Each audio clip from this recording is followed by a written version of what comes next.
Hi friends, welcome back to my channel. ఈరోజు topic వచ్చేసి ఫిబ్రవరి 25th current affairs video. So ఎవరైనా మన ఛానల్ని కొత్తగా చూస్తున్నట్లయితే ప్లీజ్ సబ్స్క్రైబ్ చేసుకోండి, లైక్ చేయడం మాత్రం అసలు మర్చిపోకండి.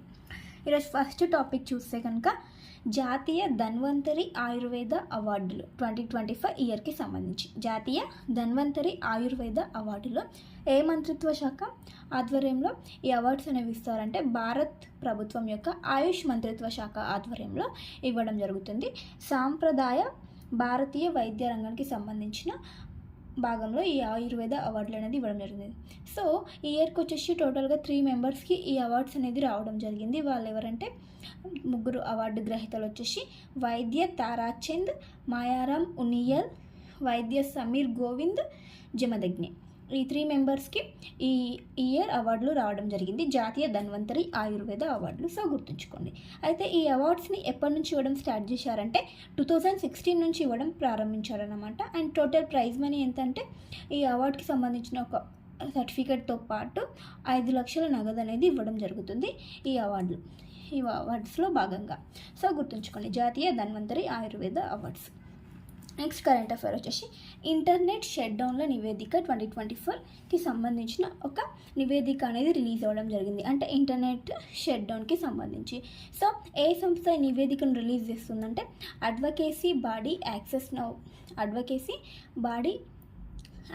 నౌ అనే సంస్థ ఈ నివేదికను రిలీజ్ చేస్తుంది అనమాట. సో 2024 ఇయర్కి సంబంధించి చూస్తే కనుక అంటే లాస్ట్ ఇయర్తో కంపేర్ చేసి చూస్తే 2023 ఇయర్లో 39 దేశాలంట ఈ ఇంటర్నెట్ షట్ డౌన్ని ప్రకటించడం జరిగిందంట. అంటే ఇంటర్నెట్పై ఆంక్షలు అనేది విధించడం జరిగింది. సో 2023లో టోటల్గా ఎన్ని దేశాలంటే 39 దేశాలు 283 సార్లు ఇంటర్నెట్పై ఆంక్షలు అనేది విధించడం జరిగింది 2023 ఇయర్లో.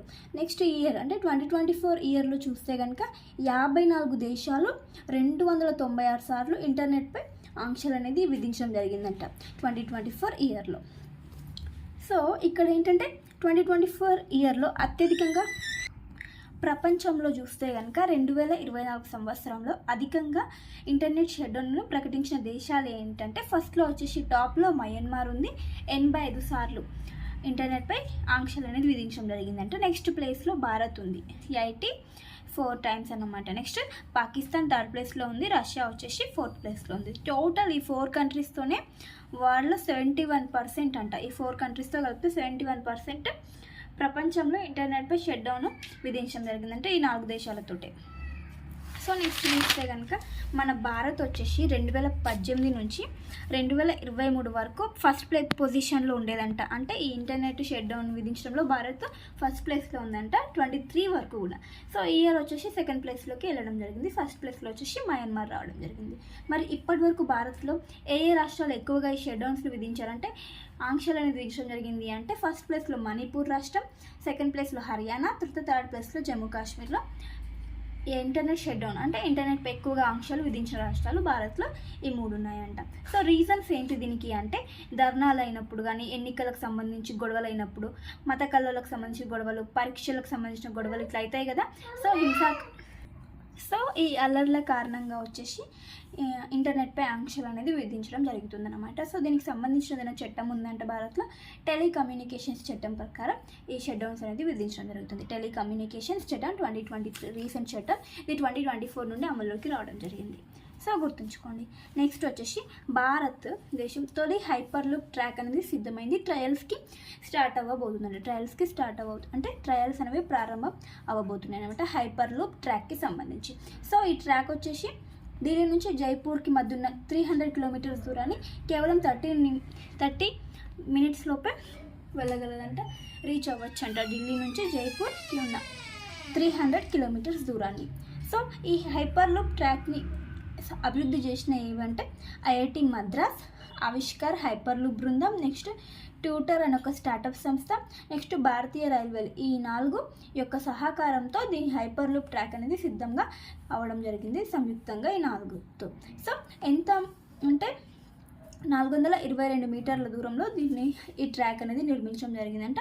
భారత్ యొక్క తొలి హైపర్ లూప్ ట్రాక్ సో ఇక్కడ ఏంటంటే ఇందులో ఒక ట్యూబ్ అనేది ఉంటుంది, ట్యూబ్ లాగా ఉంటుందంట. అందులో చిన్న ప్యాడ్ అంటే ఒక రైలు బోగి లాంటిది ట్రావెల్ అనేది చేస్తుందంట. సో ఈ హైపర్ లూప్ని ఎప్పుడు స్టార్ట్ అయిందంటే 2012 and 2013లో టెస్లా CEO అయినటువంటి ఎలాన్ మస్క్ వచ్చేసి దీన్ని ప్రతిపాదించడం జరిగిందంట ఈ హైపర్ లూప్ ట్రాక్ గురించి. సో ఇది దేని ఆధారంగా నడుస్తుంది హైపర్ లూప్ ట్రాక్ అంటే మ్యాగ్నెటిక్ టెక్నాలజీ ఆధారంగా నడుస్తుందంట. అండ్ వచ్చేసి 1 అవర్కి గంటకి 1100 నుంచి 1200 కిలోమీటర్ల వేగంతో ట్రావెల్ చేస్తుందంట. సో ఇందులో ఒక్కో ప్యాడ్ అంటే ఒక బోగి లాంటిది అనమాట, రైలు బోగి అంటే ఒక రైలు బోగి లాంటి దాన్ని ఒక్కో ప్యాడ్ అని అంటారంట. సో అందులో 24 మెంబర్స్ నుంచి 28 మెంబర్స్ వరకు ట్రావెల్ అని చేయవచ్చంట. సో ఈ హైపర్ లూప్ ట్రాక్స్ ద్వారా విద్యుత్ వినియోగం అండ్ కాలుష్యం అనేది తగ్గుతుందన్నమాట. అంటే ఇది మ్యాగ్నెటిక్ టెక్నాలజీ ఆధారంగా వర్క్ అవుతుంది కాబట్టి విద్యుత్ వినియోగం తక్కువగా ఉంటుంది అండ్ కాలుష్యం అనేది కూడా తగ్గుతుందంట. సో ఈ భారత్ యొక్క తొలి హైపర్ లూప్ ట్రాక్ అనేది రెడీ అయింది. దీని యొక్క ప్రారంభం అనేది జరగబోతుంది, ట్రయల్స్ అనేవి ప్రారంభం అనేవి జరగబోతున్నాయి. సో గుర్తుంచుకోండి. నెక్స్ట్ వచ్చేసి ట్రైబల్ అట్లాస్. కేంద్ర ప్రభుత్వం వచ్చేసి రాష్ట్రాలని ట్రైబల్ అట్లాస్ని రూపొందించమని కేంద్ర ప్రభుత్వం రాష్ట్రాలను కోరడం జరిగిందనమాట. సో ఈ ట్రైబల్ అట్లాస్ అంటే ఏంటంటే మారుమూల ప్రాంతాలు ఉంటాయి కదా, గిరిజనులు అయితే ఎవరైతే నివసిస్తారో వారి యొక్క సంస్కృతి గురించి తెలుసుకోవాలి, వాళ్ళు ఎంతమంది ఉన్నారు అండ్ వాళ్ళు అటవీ ఉత్పత్తుల కోసం ఎంత దూరం ట్రావెల్ చేస్తున్నారు అని వాటి యొక్క వివరాలు, వాటి యొక్క భూమి గురించి, వాళ్ళ ఆర్థిక పరిస్థితి గురించి తెలుసుకొని ఒక ట్రైబల్ అట్లాస్ అనేది రూపొందించాలని కేంద్ర ప్రభుత్వం రాష్ట్ర ప్రభుత్వాలకి అండ్ ఒకటి చెప్పడం జరిగిందనమాట. సో ఇప్పటివరకు ట్రైబల్ అట్లాస్ని క్రియేట్ చేసుకున్న రాష్ట్రాలు ఏంటంటే ఒడిస్సా, జార్ఖండ్, ఛత్తీస్గఢ్ ఇవి వచ్చేసి ట్రైబల్ అట్లాస్ని రూపొందించుకున్నాయంట. సో మిగతా రాష్ట్రాలకు కూడా రూపొందించమని కేంద్ర ప్రభుత్వం కోరడం జరిగిందనమాట. సో గుర్తుంచుకోండి. నెక్స్ట్ కరెంట్ అఫైర్ వచ్చేసి ఐక్యరాజ్య సమితిలో ఉక్రెయిన్ తీర్మానాన్ని వ్యతిరేకించిన అమెరికా అనమాట. సో ఉక్రెయిన్ వచ్చేసి ఒక తీర్మానాన్ని ప్రవేశపెట్టడం జరిగిందనమాట. అదేంటంటే తమ భూభాగం నుండి, వారి ప్లేసెస్ నుండి రష్యా బలగాలు ఏవైతే ఉంటాయో, ఉక్రెయిన్కి రష్యాకి వార్ జరుగుతుంది కదా, సో వారి ప్లేసెస్ నుండి రష్యా బలగాలని వైదొలగాలి అంటే వెళ్ళిపోవాలని ఒక తీర్మానాన్ని ఉక్రెయిన్ దేశం ప్రవేశపెడితే యుఎన్ జనరల్ అసెంబ్లీ, ఐక్యరాజ్య సమితి జనరల్ అసెంబ్లీ వచ్చేసి ఆమోదించడం జరిగింది. సో మొత్తం 193 సభ్య దేశాలలో 93 దేశాలు అనుకూలంగా ఓటేసాయి అన్నమాట ఉక్రెయిన్ తీర్మానాన్ని సమర్థిస్తూ. అయితే మిగతా 18 దేశాలు, అందులో అమెరికా కూడా ఒకటి, వ్యతిరేకించాయన్నమాట ఉక్రెయిన్ యొక్క తీర్మానం కొరకు. రష్యాకి అండగా అమెరికా నిలిచిందనమాట. అంటే రష్యాకి అనుకూలంగా ఓటు వేసింది, ఉక్రెయిన్కి వ్యతిరేకంగా ఓటు వేయడం జరిగింది. సో మన భారత్ పరిస్థితి ఏంటంటే భారత్, చైనా మరియు బ్రెజిల్తో సహా ఒక 65 దేశాలు వచ్చేసి ఈ ఓటింగ్కి దూరంగా ఉన్నాయన్నమాట. అంటే ఓట్ అనేది వేయడం జరగలేదు. సో గుర్తుంచుకోండి, ఉక్రెయిన్ తీర్మానాన్ని వ్యతిరేకించిన అమెరికా. నెక్స్ట్ వచ్చేసి FBI డిప్యూటీ డైరెక్టర్గా అమెరికా యొక్క FBI సంస్థకు సంబంధించినటువంటి డిప్యూటీ డైరెక్టర్గా ఎవరిని నియమించడం జరిగిందంటే డాన్ బోంగినోని నియమించడం జరిగింది డిప్యూటీ డైరెక్టర్గా. ఇంతకుముందు మనం న్యూస్లో చూస్తే FBIకి డైరెక్టర్ని నియమించడం జరిగింది. ఎవరు? కష్ పటేల్ అనే ఒక భారతీయ మూలాలు ఉన్న వ్యక్తిని నియమించడం జరిగింది. సో ఇప్పుడు వచ్చేసి డిప్యూటీ డైరెక్టర్గా ఎవరిని నియమించారంటే డాన్ బోంగినోను, గుర్తుంచుకోండి. నెక్స్ట్ వచ్చేసి సాక్షి రక్షణ పథకం 2025. సో ఏ రాష్ట్రం ప్రవేశపెట్టింది భారతదేశంలో అంటే హర్యానా స్టేట్కి సంబంధించిన పథకం అన్నమాట. సాక్షి రక్షణ పథకం నేమ్ చూడండి, సాక్షి రక్షణ పథకం అంటే సాక్షులు ఎవరైతే ఉంటారో వారిని రక్షించే పథకం అన్నమాట. సో హర్యానా సీఎం అయినటువంటి నాయబ్ సింగ్ నైని నేతృత్వంలో ఈ పథకం అనేది క్రియేట్ చేయబడిందంట. సో గుర్తుంచుకోండి, ఇదేంటంటే నేర న్యాయ వ్యవస్థను బలోపేతం చేయడంలో దీన్ని ముఖ్యంగా ఈ స్కీమ్ అనేది ఉపయోగపడుతుందంట. ఎందుకంటే ఇప్పుడు ఏదైనా క్రిమినల్ కేసులు జరిగినప్పుడు విట్నెస్ ఉంటారు కదా, సాక్ష్యం చెప్పడానికి తడబడుతుంటారు కదా, సో వాళ్ళకి రక్షణ అండ్ భద్రత అనేది కల్పించడమే ఈ స్కీమ్ యొక్క ముఖ్య ఉద్దేశం. సాక్షులను రక్షిస్తుందన్నమాట. తీవ్రమైన క్రిమినల్ కేసెస్ ఉంటాయి కదా, సో అందులో వాళ్ళు సాక్ష్యం చెప్పడానికి భయపడకుండా ఈ స్కీమ్ అనేది యూజ్ అవుతుంది. అందుకే సాక్షి రక్షణ పథకం అని నేమ్ ఉంది. సో గుర్తుంచుకోండి, ఏ స్టేట్కి సంబంధించింది? హర్యానా స్టేట్కి సంబంధించింది స్కీమ్.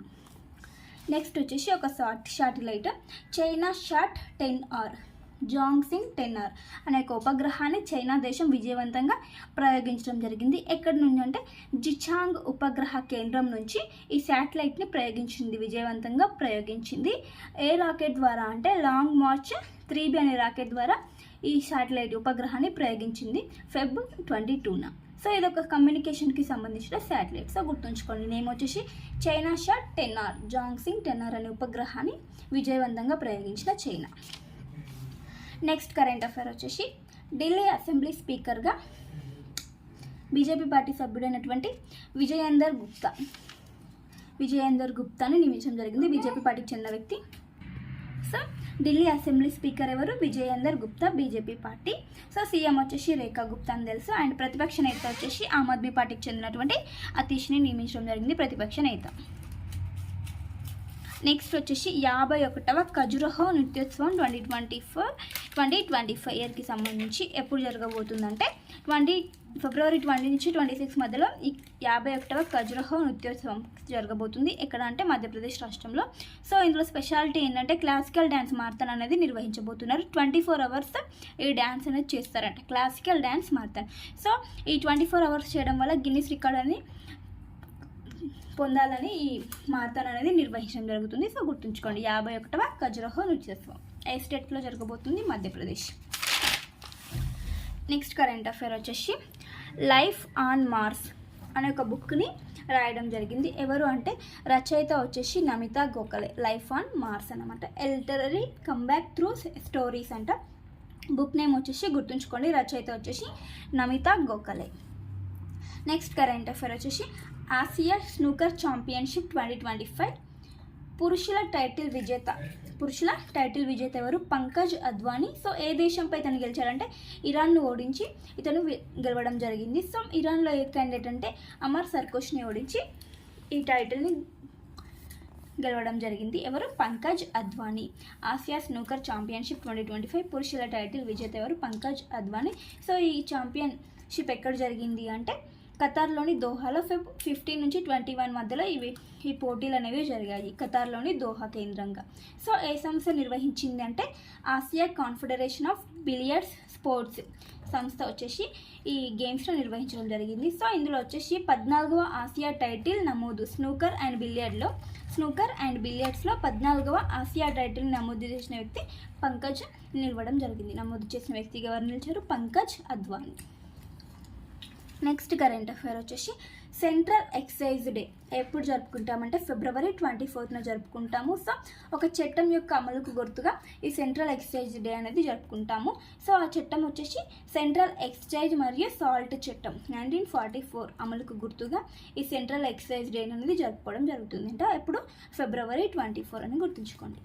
నెక్స్ట్ వచ్చేసి దేశ్ కా ప్రకృతి పరీక్ష అభియాన్ వచ్చేసి 5 గిన్నిస్ ప్రపంచ రికార్డులను రాబట్టిందనమాట. 5 గిన్నిస్ ప్రపంచ రికార్డులను దక్కిందన్నమాట ఈ దేశ్ కా ప్రకృతి పరీక్ష అభియాన్ అనే ఒక ప్రచార కార్యక్రమానికి. సో ఇది దేనికి సంబంధించిందంటే సంపూర్ణ ఆరోగ్య సంరక్షణ మరియు ఆయుర్వేదానికి సంబంధించిన ఒక ప్రచార కార్యక్రమం. ఏ సంస్థ ఆధ్వర్యంలో నిర్వహించారంటే ఈ కార్యక్రమాన్ని NCISM అంటే national commission for Indian system of medicine యొక్క సంస్థ ఆధ్వర్యంలో ఈ ప్రచార కార్యక్రమం అనేది జరిగింది. సో దీనికి 5 గిన్నిస్ ప్రపంచ రికార్డులు రావడం జరిగింది, గుర్తుంచుకోండి. నెక్స్ట్ కరెంట్ అఫైర్ వచ్చేసి జుమోర్ నృత్య ప్రదర్శన గుర్తుంచుకోండి. ఇది ఏ స్టేట్కి సంబంధించిందంటే అస్సాం స్టేట్కి సంబంధించింది. సో ఈ నృత్య ప్రదర్శన అనేది అస్సాంలో నిర్వహించారు. దేని సందర్భంగా అంటే అస్సాం తేయాకు పరిశ్రమ యొక్క 200వ వార్షికోత్సవం దినోత్సవం సందర్భంగా ఈ నృత్య ప్రదర్శన అనేది గౌహతిలో నిర్వహించడం జరిగింది. ఎక్కడ అంటే సరు సజయ్ స్టేడియంలో ఈ నృత్య ప్రదర్శనని ప్రధాని నరేంద్ర మోడీ గారు ప్రారంభించడం జరిగింది. సో జుమోయిర్ బినందిని 2025 అనే కార్యక్రమంతో ఈ నృత్య ప్రదర్శన చేపట్టడం జరిగింది. సో ఇందులో వచ్చేసి 8,000 మందికి పైగా కళాకారులు పాల్గొని ఈ నృత్య ప్రదర్శన చేయడం జరిగింది. అంటే వీళ్ళందరూ టీ తోటలు ఉంటాయి కదా అక్కడ వాటికి చెందిన కళాకారులు అంట. 800 మందికి పైగా ఈ డ్యాన్స్ అనేది చేయడం జరిగింది. సో గుర్తుంచుకోండి, జుమోయిర్ నృత్య ప్రదర్శన ఏ రాష్ట్రానికి సంబంధించిందంటే అస్సాం స్టేట్కి సంబంధించిందని గుర్తుంచుకోండి. సో ఇవన్నీ friends important current affairs. Video నచ్చితే ప్లీజ్ లైక్ చేయండి, షేర్ చేయండి, అలాగే సబ్స్క్రైబ్ చేసుకోవడం మాత్రం అసలు మర్చిపోకండి. Thank you for watching. Bye.